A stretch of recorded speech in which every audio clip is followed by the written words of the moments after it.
Stéphane, quelle est votre pensée sur cette étape? C'est une étape qui peut sourire aussi bien aux échappés qu'aux sprinters aujourd'hui, non?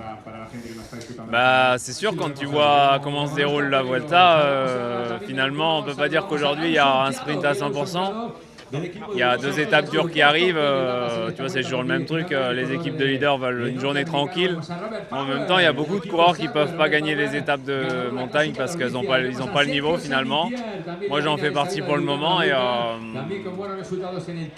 est-ce qu'il y a une équipe qui va contrôler ou qui a les moyens de contrôler? Le seul moyen, je pense, ça serait une alliance entre deux équipes, style Bora et De Koninck.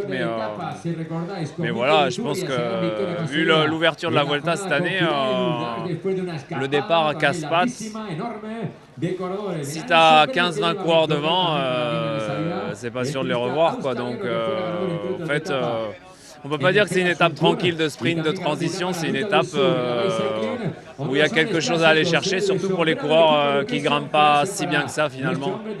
Je pense que voilà, faut pas se dire au départ que ça va contrôler les sprinters et que ça va faire un sprint justement. C'est peut-être une occasion à saisir pour une catégorie de coureurs. Pour vous, il y a quelque chose à jouer aujourd'hui. Ouais, après moi ça dépend des jambes, hein. Franchement, j'étais vraiment pas terrible ces derniers jours. Voilà, on verra, je fais au jour le jour, mais ouais, c'est le style d'étape, je pense, quand tu es devant. C'est le style d'étape quand tu es un peu moyen finalement. Si tu as tout qui s'aligne ce jour-là, tu arrives à aller chercher quelque chose, mais ça c'est de la supposition. Voilà. Juste un petit dernier mot sur le final. Une bosse à une vingtaine de kilomètres de l'arrivée, puis c'est plat. Ouais, c'est une bosse à 3-4% de moyenne, donc c'est roulant dans les roues. Même si ça monte vite, je pense que les sprinters, ils ont le niveau pour passer. Et après, il reste 30 km, faux plat descendant. Je vois à peu près comment c'est. Enfin voilà, si c'est organisé derrière une échappée, c'est quasi impossible d'aller au bout.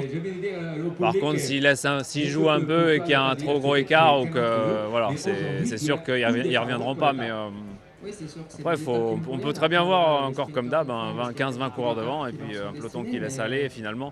Parce que les équipes de sprinters mettent leurs pions devant et ils jouent là-dessus parce que la Vuelta c'est ouvert et la plupart des équipes de sprinters ont gagné. Donc finalement, avec les deux étapes qui arrivent, ils se disent on va pas cramer nos mecs. Parce qu'on ne sait jamais, un jour où tu fais rouler toute l'équipe, le lendemain, si ça met 100 bornes à partir, tu peux être à la maison. Donc ouais, je pense que tout le monde est un peu sur des œufs aujourd'hui et il y a quelque chose à aller chercher, je pense. Ouais.